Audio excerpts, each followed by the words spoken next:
Hi and hello, watch fans. Welcome back to the Real Time Show. I'm Alon Joseph, your friendly neighborhood jeweler. I'm here in the studio a year later. Justin Hast, co-founder of London Watch Week. Welcome, Justin. Alon, my man, it's an absolute pleasure. Thank you so much for having me back. I thought last year might have been one and done. I don't know. I wasn't expecting a call back after last year's performance, but I'm grateful for you to have allowed me back in. How are you doing? I'm doing very well. The ironic thing is that we spoke exactly a year ago, and I sat in the exact same chair when we recorded that episode for the first ever London Watch Week that Lucy, Tom, and you set up, kicked off, where we were proud to be media partner as we are this year. And I got so excited that ever since that London Watch Week, I said, darn, I need to be in London. So we did not only open a showroom for Ace Jewelers in London, we are also an exhibitor at the Townhouse during the last 2 days of London Watch Week. That's how much I loved the format. So guys and girls listening, I'm not objective. I'm a huge fan. And I think this year is going to be a lot of fun. So Justin, what are you guys up to this year? Because it's not only those 2 days that Ace linked to the Townhouse, June 2nd through June 6th, 2026. What's going on in London town, baby? Well, between speaking to you last year on this show, we've also had a chance to get together a few times personally. And I've been super excited to see your development and what you guys have been up to in London and bringing the brands that you're bringing to town that didn't currently have or previously have a shop window as such. And I think, it feels like this year has been a big step up, in terms of the number of brands involved, in terms of locations involved, in terms of trying to learn lessons, quite frankly, from last year. It was a great show last year. We had loads of fun, got to meet loads of collectors from not just in the UK, but there were a lot of people that thankfully came from overseas as well. And we hope to see more of that this year, especially with the good weather that we're having this week. So we're recording on the 26th, Tuesday 26th, ahead of early next month when we kick off. As you say, the 2nd of June, the show kicks off. So this year, what have we got? We've got more events going on around town. At different locations. So we've got, for example, on the 2nd, we've got an event with Bremont at their boutique in Mayfair. We've got a breakfast with Christopher Ward. And these were two brands, actually, that people asked for last year that weren't present. They wanted the feedback, and rightfully so. And Lucy, Tom, and I got together straight after the show to discuss the things that people had shared. And one of them was, yes, you guys are London Watch Week. Why don't we see more British brands? Well, the answer was twofold. Number one, we felt there was, the Alliance, for example, the Watchmaking Alliance, do a very, very good job of having a British-focused event every year, and there are lots of great British events, British watchmaking-focused events, like the Oracle Time event as well. And so we didn't necessarily feel we needed to shift entirely towards British watchmaking, but we did want to include the best of the best. And so we've got Bremont, we've got Christopher Ward in this year, which we're delighted to have. And that's the 2nd and the 3rd of June. And by the way, we should say that these are all bookable. All of these different events are bookable and viewable on the Luma.com website. So if you type in Luma and you go London Watch Week, you'll be able to see all of the activity on there and book tickets. And you can get updates as to whether there's availability for each of these things as well. On top of that, on the 3rd, we've got a new addition to the week, which completely blew us away, quite frankly. It was something that we dreamt of being possible, but never quite realized would be until they said yes. One man we have to thank for this is Mr. Dan Jago, who's the CEO of Purdy. For anyone out there who isn't familiar with Purdy, one of the most historic, one of the most significant handcrafted gunsmiths in the world, British brand, but owned by Richemont, still doing things the traditional way, as we like in watches, still doing things by hand, some of the most incredible engraving you'll ever see, and truly one of the most incredible boutique experiences you'll ever see as well. The historic building of Purdy in Mayfair is just at the end of Mount Street. It's absolutely stunning. And we've got a high-end complication showcase there with A. Lange & Söhne, IWC, Montblanc, Panerai, Piaget, and Vacheron Constantin, all together under one roof, bringing some of their most complicated watches for a really special exhibition, which will run during the day.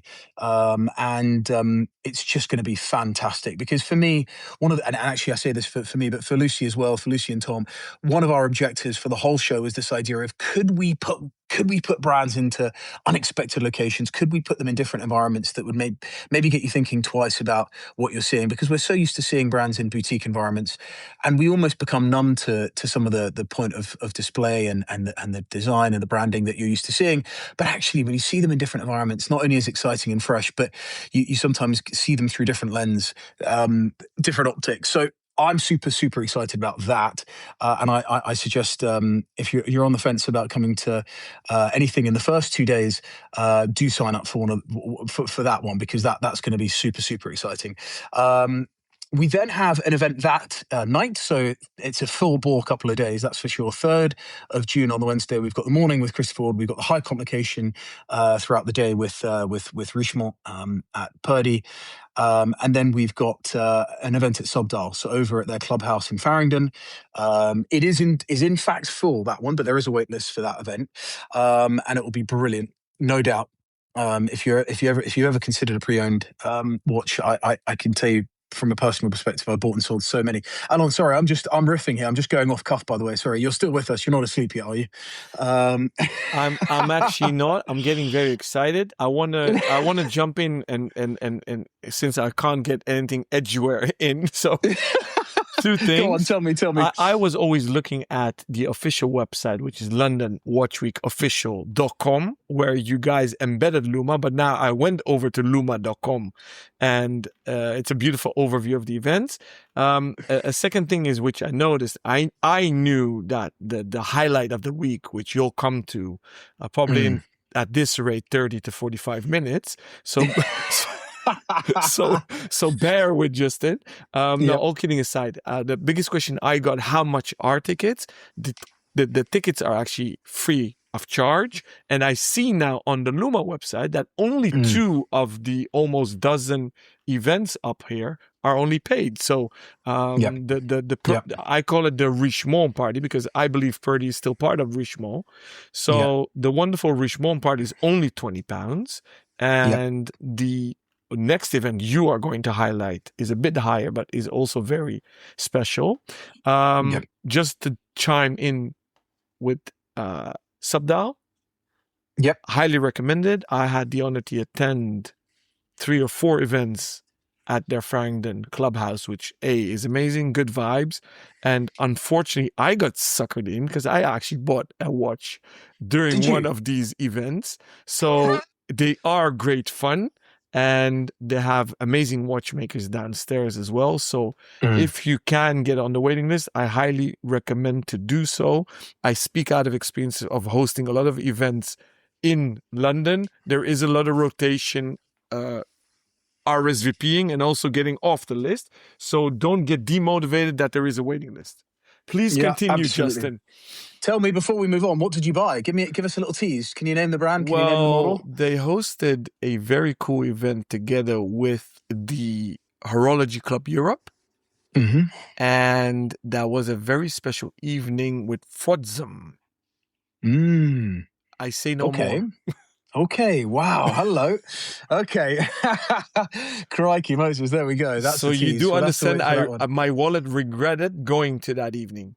Oh, wow. Okay. Well, there we go. That does make us all feel better about some of the things we've done over the years with Subdial. And Mr. Tim Green over there. Fantastic, Noel. So that moves us on to the 4th. So Thursday, the 4th of June. And we've got a gala reception. And we've got another collaborative moment, which we're super excited about. We've got BMW, the automotive powerhouse, coming together with Zenith, a brand who have had another fantastic year. After their anniversary year last year, they've come out again, and extensions on, for example, the GFJ line this year with the Bloodstone dial has been a real smash hit. The Defy line continues to evolve. The Chronomaster original, they're just doing a great job, Zenith, and they were our partners last year for the gala reception. this year, and they were at Minotti last year, the Italian furniture company. This year, we've taken them, as I say, to the BMW Park Lane location, and it's just going to be absolutely fantastic. So that you can imagine, we've got there's going to be talks, presentations on all the cars. There's going to be the watches we can get hands on with some of the team from Zenith coming over from Switzerland. It's going to be wonderful. It really is, and the location is insane. There is a small fee involved there, but you'll expect to get treated like kings and queens if you come to that one. So there we go. That's Thursday the 4th. Friday the 5th of June, we've got another coffee morning with Christopher Ward at their showroom.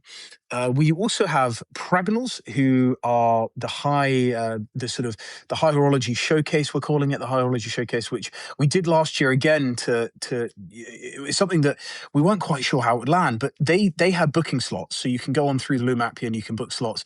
I gather again they are at capacity, but again, as Alon says, don't be disheartened by that. I think jump in there and get onto the wait list.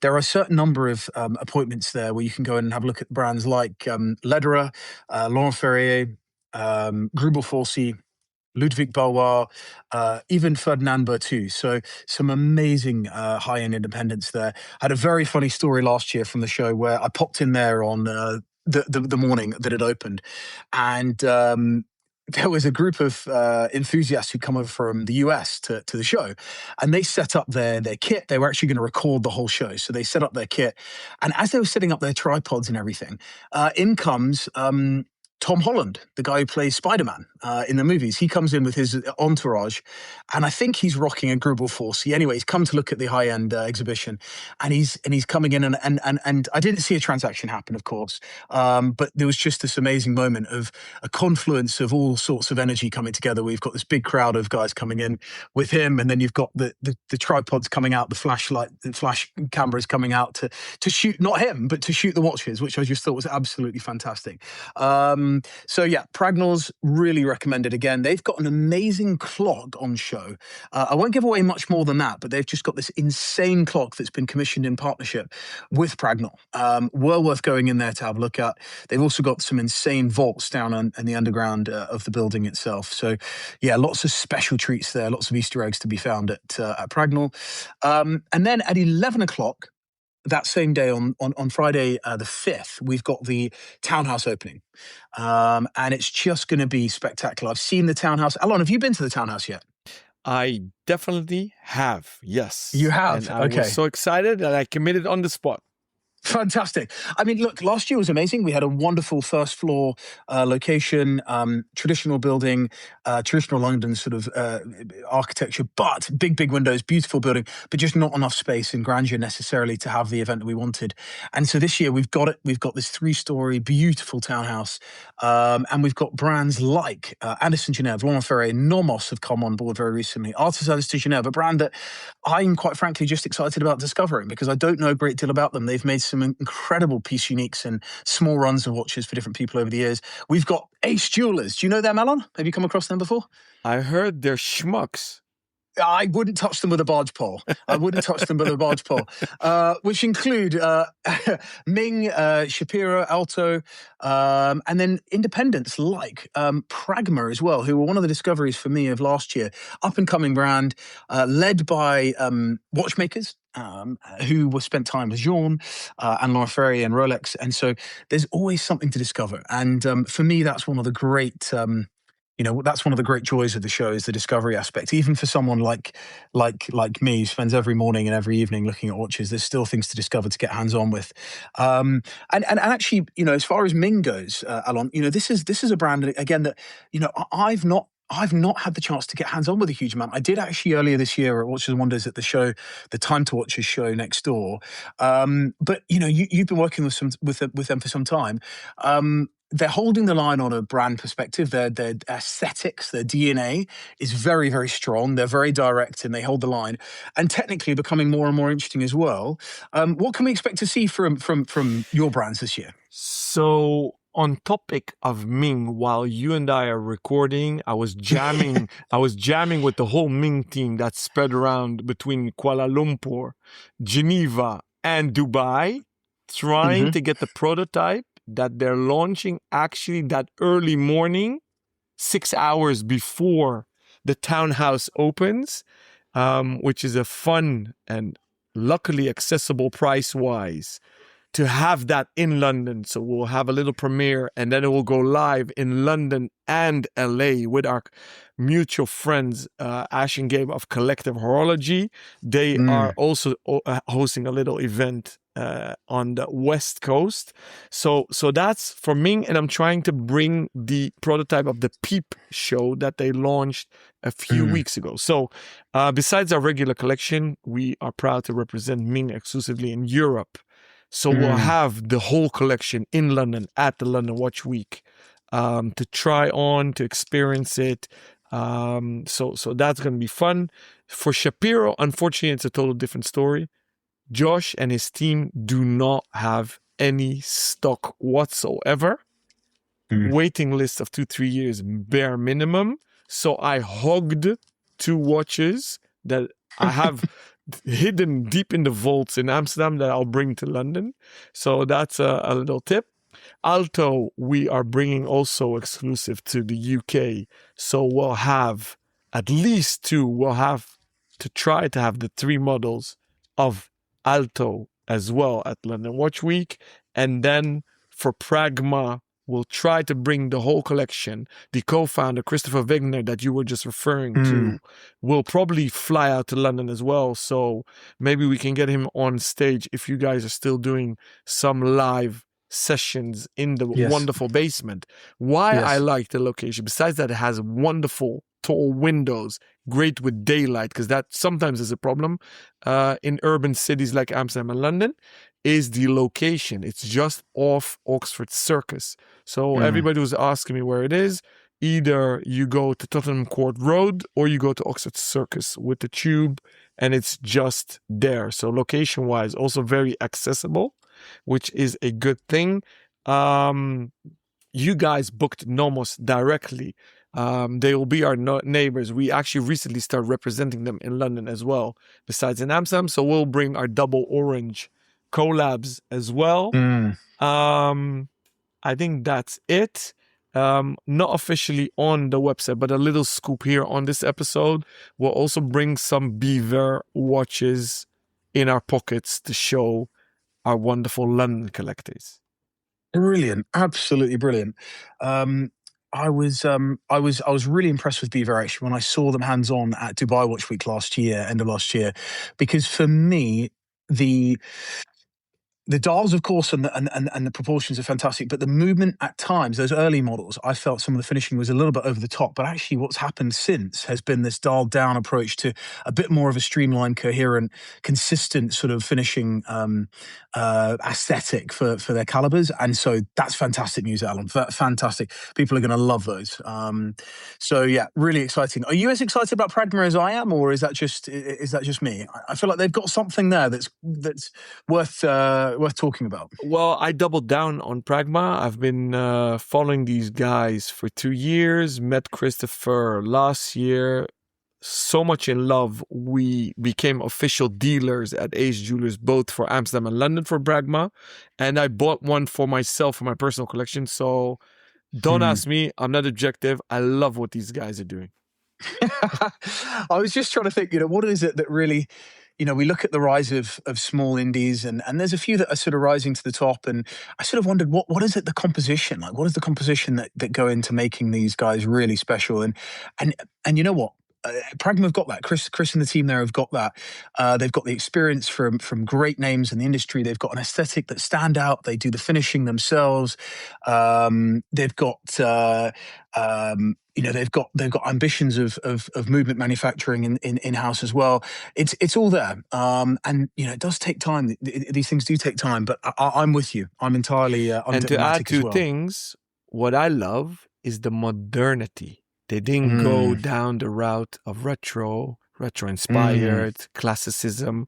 They went full-pledged contemporary and transparency. So transparency, together with ID Genève, they're pushing sustainability, not for greenwashing. It is what it is, and very transparent on the website. They communicate whomever their partners are. So I call it the modern era of horlogerie, which I love very much. But come see it in person. Come meet the guys behind the brand. come see the project, touch a feel. And that's why I wanted to be so much at London Watch Week, because some people ask me, hey, why didn't you open up your own showroom? I said the beauty of it is the multi-brand facet of coming together in one location. So maybe in the future for maybe the 27 version, we'll consider that. But you guys attract such a big crowd. We can't even host everyone in our showroom in London. So that is another reason to team up. But the vibe is wonderful because you can actually sit down, relax, and lounge. I saw also you guys created 2 slots for the townhouse, right? You can buy tickets from 10 to 2 or 2 to 6. Yeah, that's right. And then there's the cocktail period from 5 as well, which you can book into via the Luma app. And then anyone who's also keen for another twist in the tale of what is going to be an epic day, there's an evening at Oris, just at their boutique as well, around the corner, which we had an event there last year. Brilliant fun. Highly recommend if you're in for the coffee morning at Christopher Ford, that start on that Friday the 5th. That's where you've got to finish at Oris from 6 p.m. And then running into Saturday, we, of course, are back at the townhouse, and we'll see you there, Alon, and that starts at 10 a.m. and you can book your slots there. At the same time, there will still be slots happening at Pragnell. So that is 2026. That is what London Watch Week 2026. And I should say as well, Alon, there are a lot of people to thank within the team. I mean, Lucy, quite frankly, without her support, she's my co-founder, Tom, who's not here today, but without their support, without their energy, particularly Lucy's, her know-how, it's unbelievable how, and having run so many events over the years around the world with lots of different brands, it is a nightmare. It is a nightmare to organize the logistics, the security, the insurance, the agreements, the all of these things. And to be where we are now today with this lineup, I couldn't be more grateful to have had the team. We've got a wonderful team as well supporting Lucy this year. Roxanne, who's doing PR, who's been a godsend. She's come from Swatch Group, and she's been huge. So we're just delighted. We're absolutely delighted to be in the mix. So thank you so much thanks for being involved, and just super excited for it all to come together and actually happen now. You know what it's like. You go through the build up, and it's like, here we go. Let's get into it. Definitely so, and the shout out was rightfully so. Lucy's a rock star. It's actually a reversed world. She's the pretty face, and you two chaps are okay. But she's actually 100%. the brains and the muscle as well. And 100%. and Tom and you are just the prima donnas that do a bit of Instagram posts here and there. And I had to twist your arm to come on this show. But the demanding ones. Yeah, but Roxanne and Cassidy are actually as well amazing efforts and supporting. Cassidy, I've got to say, Cassidy, she's our intern. She's much more than an intern, but she's supporting this year. Last year, I met her at the show, and she rocked up with.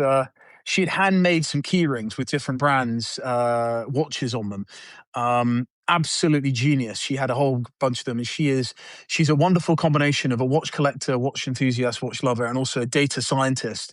And she's just wonderful, absolutely wonderful. So she's on the team this year, and she's brilliant.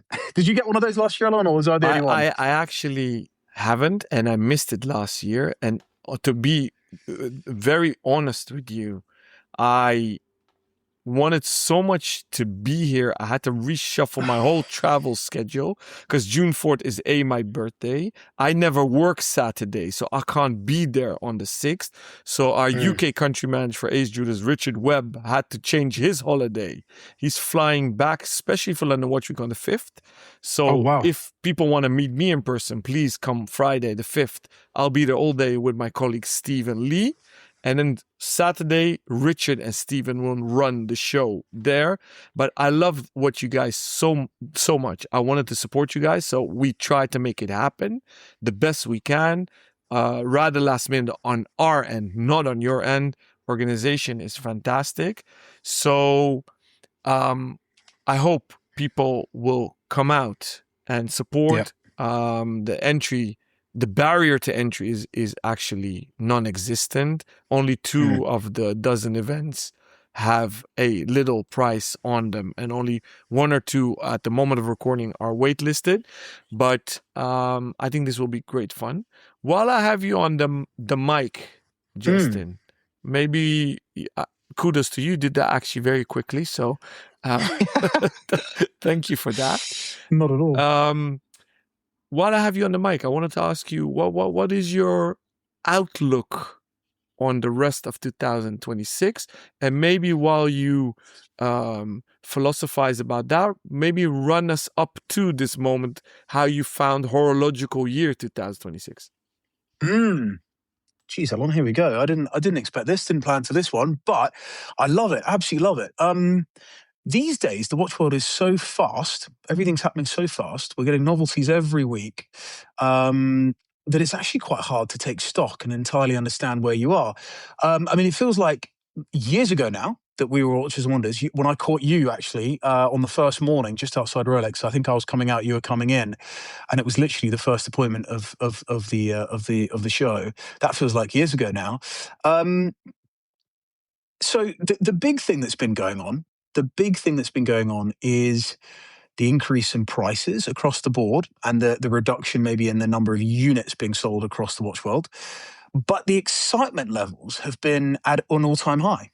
So maybe it's a little bit tricky for people to get in on their first watch necessarily, or get in on maybe the watch they had ambitions of 5-10 years ago, because things have gone up in price. But that said, the watch world is more welcoming and more exciting, I think, than ever, and you can see that represented in the AP Swatch Pop, the Pop Swatch, Pop.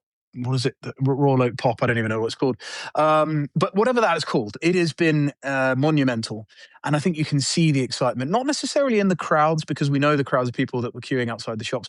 Just to be clear, I wasn't. That was an image that I shared a long time ago, from a few years ago, from the Moon Swatch launch. But yes, the people maybe queuing were predominantly there for a flip. But the energy online, the excitement, and getting those conversations going with people who aren't necessarily into watches, family and friends, that's been exciting to see. I'm enjoying what I'm seeing, in the sense that we're getting a downsizing across the board. Watches and Wonders, and the subsequent weeks afterwards, we've seen references where you may know the model, but actually what's happened is there's been a slight downsizing, which I appreciate. I think that's the right call for the most part. We're still seeing the rise of high-end indies, like the very, very high-end indies. The auction level stuff is continuing to rise. And yeah, I think generally speaking, my outlook's very positive. The tricky thing is stuff that's outside of our control. We can't control what's going on in geopolitics and around the world. That's always tricky, because I remember a CEO once saying, the thing about watches and the thing about anything that's driven by passion is you've got to be in the right mindset to make a purchase. You've got to feel good about yourself. You've got to feel good about the future. You've got to feel good about the present. And that's not necessarily been the most enlightening thing in the last 6 to 12 months, is that it's been a bit tricky out there, generally speaking, for people and their outlook. But in the watch world, it's been really exciting. It's been really, really exciting. There's news the whole time. There's new openings. There's new brands. I mean, locally to us, I genuinely mean this. I know you're on the call, and I'm saying it because you paid me good money to say it. But seeing the likes of Ming, Shapiro, Alto, even Pragma being represented, for the first time. It's just cool that in London now you've got absolutely everything you could ever imagine in touching distance, and that's genuinely very, very exciting. What about the rest of the year? My ambition for my outlook for the rest of the year is very positive as well. There is a big event taking place that I'm involved in at the end of the year called the Escapement in Abu Dhabi, which is not just courageous, but super, super exciting and potentially very disruptive for the watch world. So keep an eye out on that one to come. If we have time, I want to maybe pick your brain about the Royal Pop by AP and The Royal Swatch. Pop, yeah. And the picture you're referring at, I by coincidence caught that on your Instagram feed. That was you in a sleeping bag lying in front of, I believe, the Covent Garden Swatch boutique. So that's the one you're referring at. But to go back to London Watch Week, as a consumer, because whatever I do in the Mm. horological ecosystem, I always have my collector's hat on first. If it excites me, then all the other stuff follows: journalist, retailer, wholesale, whatever I do. So I got uber excited when I saw the lineup where Mermont was listed. Mm. Because obviously, like every watch nerd, you check all the headlines on the big watch blogs. 4 months ago, I saw Mermont passing by. I noticed a single hand dial. I'm like, Mm-hmm. hey, is this a horlogerie version of Meistersinger? And then it faded again. And then I saw it in the London Watch Week lineup, and that got me very excited because during COVID era, I said, I'm not going to form my final opinion, whatever hat I have on, collector, press, or retailer, if I Mm-hmm. don't hold the watch in the metal. Now, Mm. what I'm driving at, dear Justin, let's be realistic. London Watch Week hasn't been profitable last year. I'm quite confident that it's not profitable this year. And it will take maybe a few more years for you guys and girls to make this Yeah. profitable. So what Yeah. is your raison d'être? What is driving you guys to push it so hard? Because let's be realistic, you are a positive chap and you always are, and that's why I love you. But the economics of the watch industry aren't that positive right now. Yeah. So there aren't that many marketing budgets available, and the lineup you guys have created is amazing, especially Mm. in this economic climate. So why Mm. do you guys do it? That is a very, very good question, Alon. I tell you what, I think it comes down to the fact that you know me, and I think we're all a little bit bonkers. I think we're all a little bit bonkers because it's almost like it was like when you made your transaction the other day and left with your watch. It's like, does that make sense? Does that entirely make sense? Maybe your fraudulent or whatever it may have been. You sort of I think for me, my mission is to inspire the next generation of watch lovers. I want to inspire the next generation of collectors to see the magic in watchmaking, the little micro machines that we love so much. I want them to be as inspired as I am on a daily basis to meet the makers, support the watchmakers, get into the designs, and have those conversations with their friends. Is there anything better than a great conversation with friends about things that we love, like watches? So for me, and by the way, I should also add, I'm a terrible businessman. I'm a terrible, terrible businessman. I'm not speaking for Lucy here and Tom, who actually, by the looks of it, are fantastic business people. I'm not typically making decisions around passion rather than profit. It's true, completely true. And if there's a watch to be had halfway through, normally I'm having the watch and then I'm running into some difficulty. So I think ultimately we're just taking it step by step when it comes to this. We can see the global landscape shifting. The ultimate luxury is going to be experienced in the future with the rise of AI and other things that are challenging our world.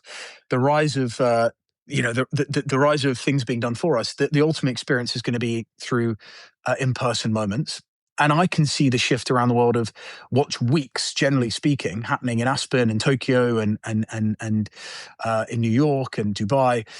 So I'm just bullish on the fact that there's going to be more events in the future, more opportunities to get together. And the thing about the watch world that takes time is it does take convincing, right? You know that as well. It's like not all of them, but a lot of them are in Switzerland. And the industry itself is pretty traditional. It's done things the way it's done things for a long time, and it's been successful in doing that. So we are now finding that yes, commercially, as you touch on, commercially, we need to be thinking again about how we approach these things. And so we're asking people to be open-minded. We're asking people to consider things maybe that they haven't considered before. Certainly, I can tell you that asking Richemont Group, for example, and I'm immensely proud of, and what should I say? I don't know. Proud's not the right word. I'm proud to say that they're involved in the way they are, but I think we should also say those that fought for it to be this way. I'm immensely grateful because when you're working within a big group, things are again doubled down on being structured. and in line. And to come and to think that these brands are going to be together under one roof in a place like Purdy is almost unthinkable. It almost reminds me of Salon QP all those years ago, where you would have seen JLC and Panerai and others alongside a very young Rexep Rexepi and Roger Smith and others who were all under the roof at Saatchi Gallery. It reminds me a little bit of that in the way that, I just never in a million years thought we would ever see that again, where you'd see brands coming out to come under the same roof again and actually see value in bringing a new audience to the table like this. So that's where I'm at, Alon. So in a nutshell, not a good businessman, taking step by step. We go again and see how we look next year, but we keep on trying to improve. I think that's the key thing. And listen to people. Well, thank you for doing this, because I salute you as a collector, but also as a retailer. And you should be proud that Richemont came on, because that shows that they believe in what you guys have established. And Rome has been built in one day. And why a lot of brands ask me why I'm getting on the bandwagon. I said, because they said, hey, there's so many events. I host a lot of events myself in London, but I truly believe in multi-brand retail, but also multi-brand events. And I'm actually not such a big fan of anything mono brand.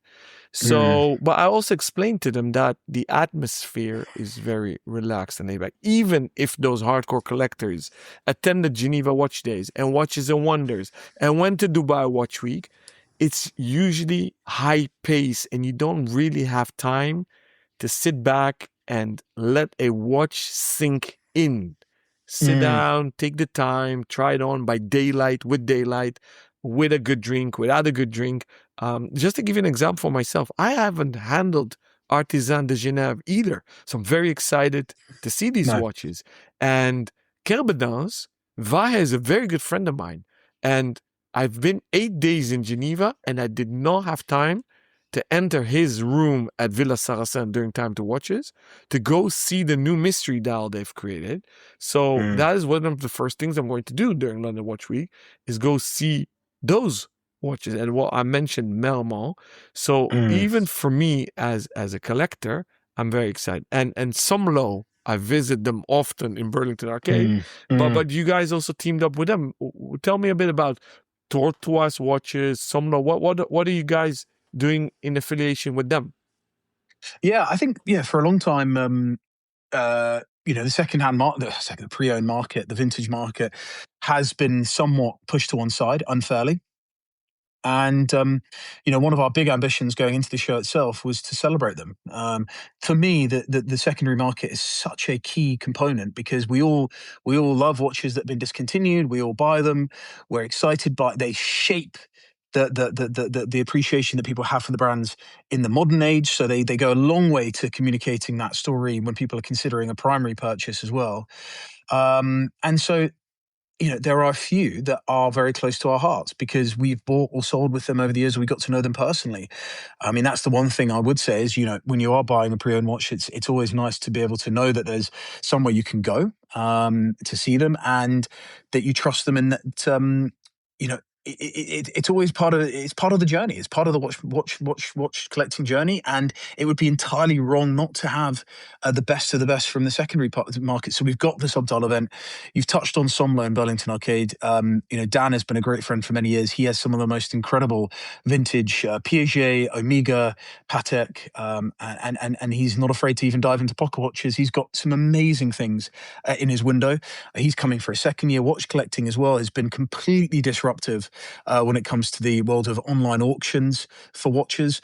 They have some amazing opportunities from a buyer perspective. They're incredibly helpful from a seller perspective, because we all know what it's like when you need to sell a watch quickly, and it's not always easy to do that easy. It's very easy to buy a watch, but it's not always easy to sell a watch. And watch collecting make it very easy to do both, which is sort of 24-hour online auctions through their website.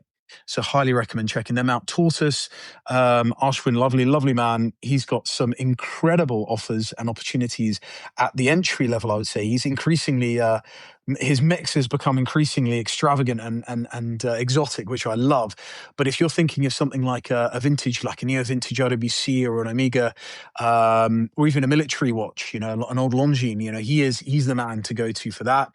As well as that, just a huge character. Last year we had so much fun recording because Tom and I we will be at the show recording live with all of the different exhibitors, and it's just so much fun. And he was one of the real characters, and he was inundated. And I don't know how many watches he sold last year, but he sold loads.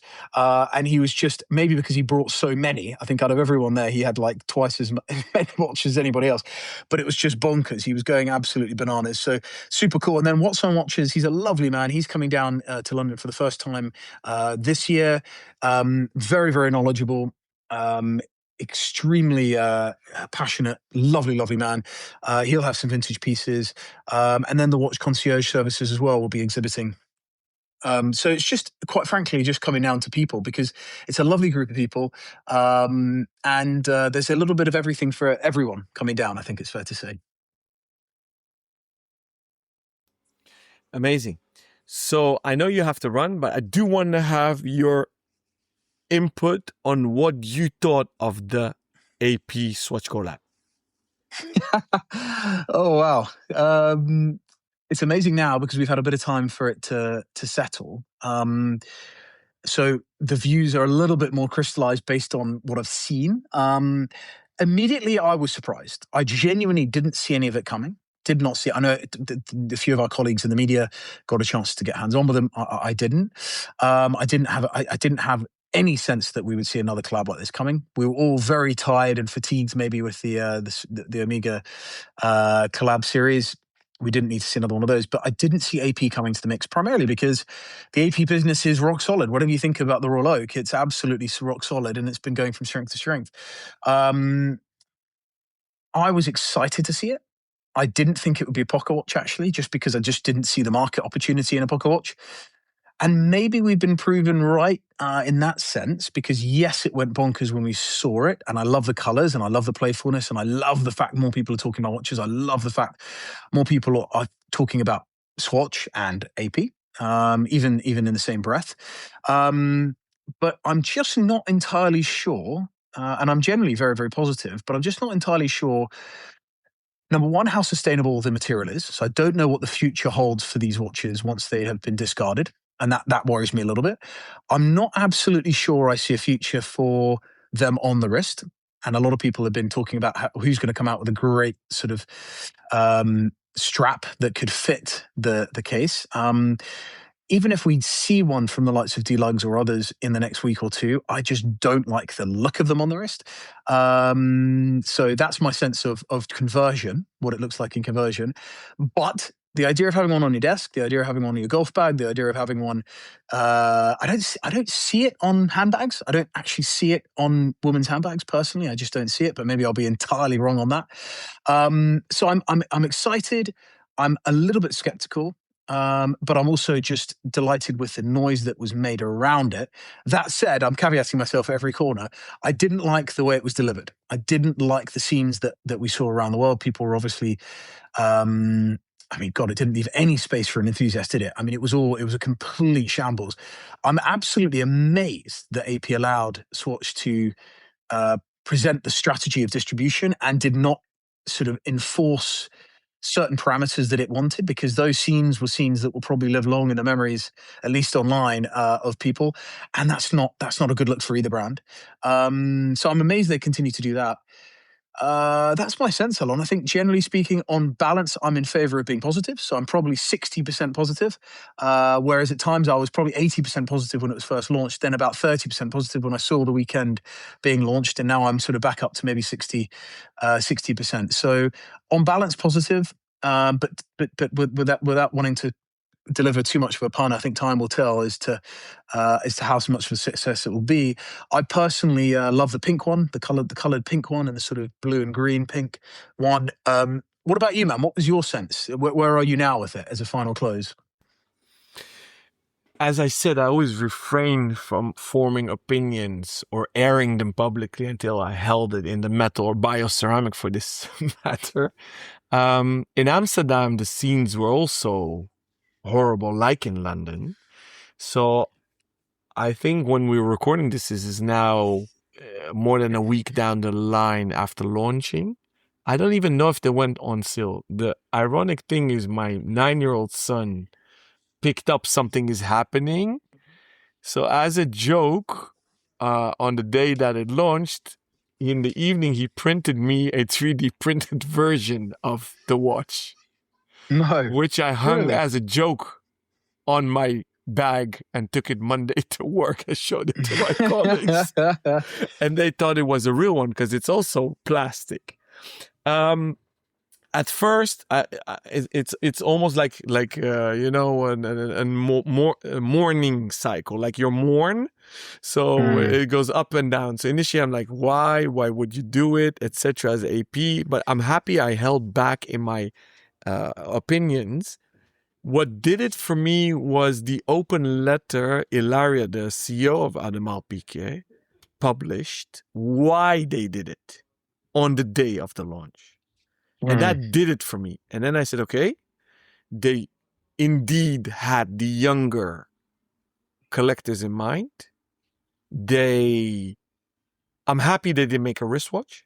So I think it's a good thing. I love the fact that I called it the Labubu of the watch industry. So it's like a bag tag. So I actually think women will wear it on their bags. But you also took it to the male collector side of things. Your golf bag, which is a good one. A lot of collectors take off their wristwatch when they play golf. So it actually has a utility there, which I think is a good thing. The crowd controls, I did not expect anything else. And I'm quite sure both brands wanted this. They wanted global headlines and they got them. I don't know if you caught the interview Nick Hyde Jr. gave. I believe it was on BBC 4 on radio. Did you hear that interview he did? I didn't get it, no. What did he say? You should. I'm actually very curious what you thought about that. And maybe let's leave it at that. And all of our listeners now that will also listen to that radio interview, tell us how Nick Jr. did in PR and damage control. And come discuss it with us during London Watch Week. What do you think, Justin?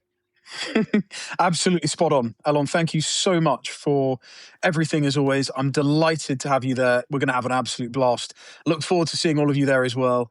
And as I said, if the weather continues as it is, it's going to be insane. I think we've got AC in there actually, so we're all good. But the energy is going to be high. The energy is going to be high. So thank you guys.